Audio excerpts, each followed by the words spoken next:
For those of you thinking that things are going to get better, that Nigerians should give the Tinubu administration some time for things to get better, if you listen to what Pastor Olumide Emmanuel is going to tell you, it's going to bust your bubble.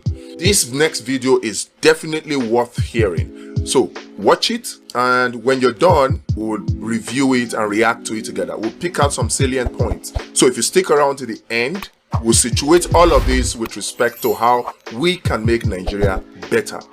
We can make Nigeria better. Let's give it a try, at least. So the first thing I want us to understand is that it's not going to get better, so that we'll not keep having these unrealistic expectations. If you look back at our democracy since 1999, we have never had a better government. So go think back 23 years. It keeps getting worse. It keeps getting worse. It has never gotten better. So we need to have that reality behind us while we are looking at the future. Because see, life is lived forward but understood backward. We have never had a better government. So to believe or expect that, oh, this one will be better than the former one, you're going to be setting up yourself for trouble. So that's number one mindset you need to have. It's not going to get better. Even when we look at it prophetically, darkness will cover the earth, gross darkness the people. So it's not going to get better. But we're going to go through what has happened with this new government is that they are making the right decisions.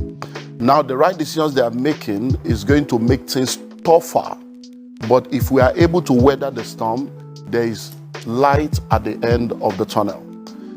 With reference to subsidy, I wish that with reference to subsidy, we have all accepted the 2012 verdict. Because Sanusi was crying. Was it Okonjo Iweala? They were all crying. They gave us the figures. But this same APC government and many other people were against them. Today now, some people are fighting. This subsidy is a fraud. We all know it has to go. So anyone that is saying they should not remove subsidy, you are not being realistic. Because we are at the bottom of the bottom of the bottom. So subsidy must go.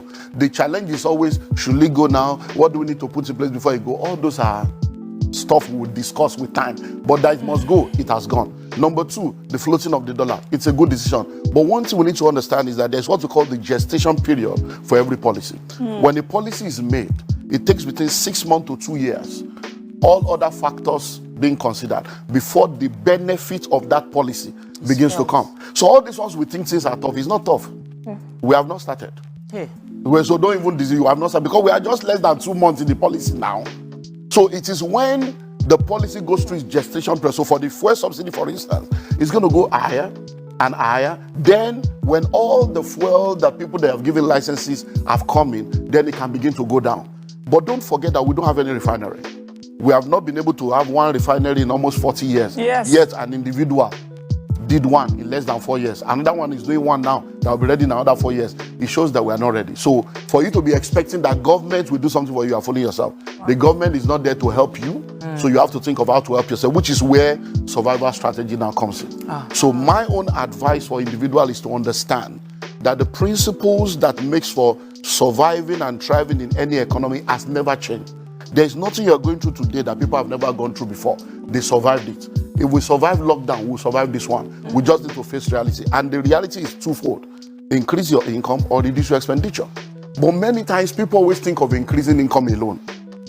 Reducing your expenditure is a major aspect of surviving any economy, because the income will not necessarily increase if you don't have value that you are offering that will demand money to flow to you. So if you are earning salary will not increase. They will even most likely sack you.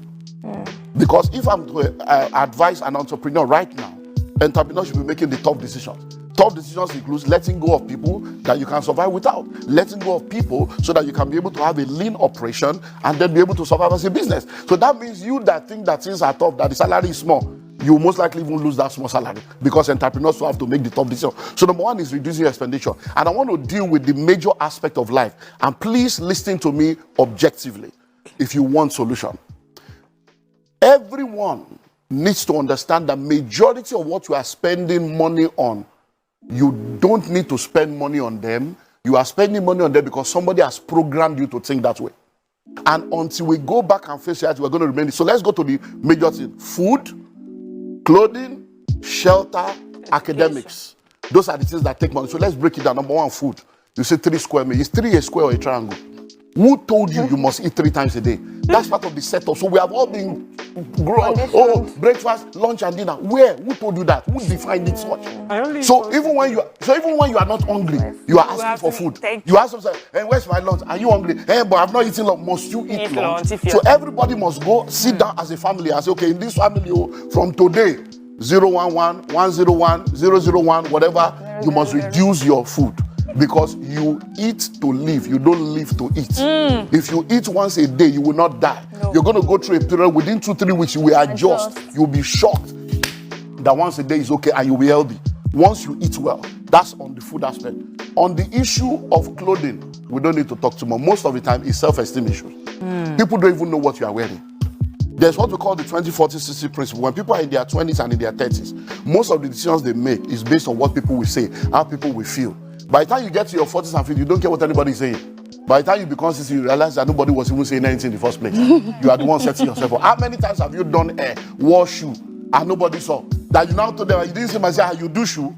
Your husband will give you money to go to salon. And you will return and he will not even comment there because he has forgotten.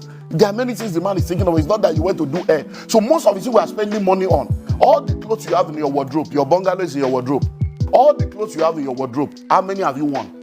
All through lockdown, what did you do with those clothes? We are bag and shoe to match. Our destiny is not matching our bank account. We are wearing bone straight. Our life is not straight. Amen. We are wearing 3-piece suit. We don't have three-story building. We need to cut down on all the waste and excesses.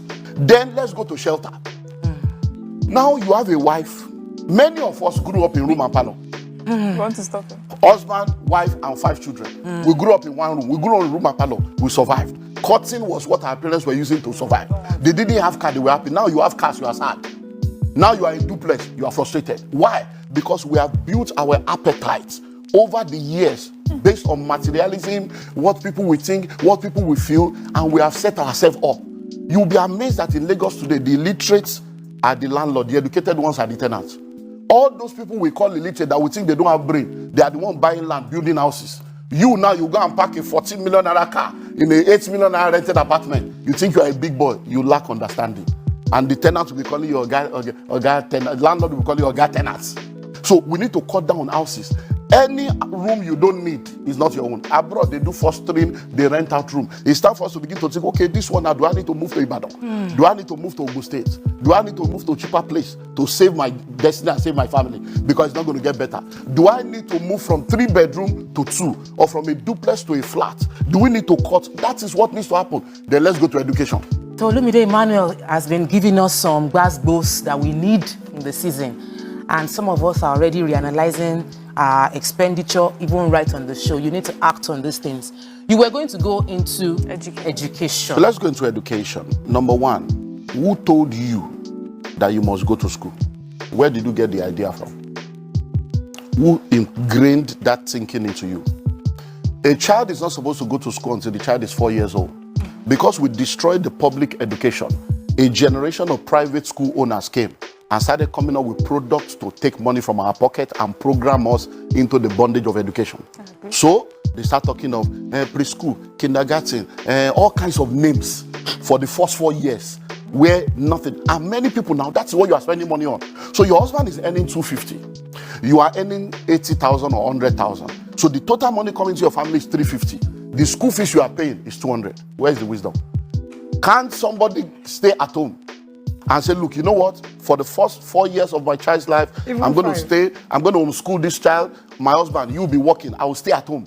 Many women that are working today, they are not supposed to be working. It has nothing to do with family. It's about my family. What's our family value? This is the formative stage of this children. Stay at home because what you are going to earn is not even anything. You are going to earn 100. So if you are earning something big, they might say, okay, honey, maybe you are, the man will be the one to stay at home. Because we see this happening all over. So we should diffuse ourselves. Please say that again, sir. Because your voice was very loud when you were saying the women can stay at home. No. If the woman is earning more, the man should stay at home. It's happening everywhere. It's for your family. The man will now stay at home. You homeschool these people.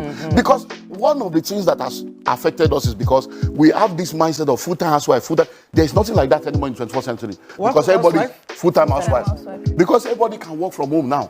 So from home, you can be a millionaire, a billionaire from your home. There are many things you can do from home. So there is nothing like, I don't want to be a full-time housewife. You can be a stay-at-home mom and run things from home and take care of the formative stage of your children. When it's now time for them to go to school, the most important education is primary.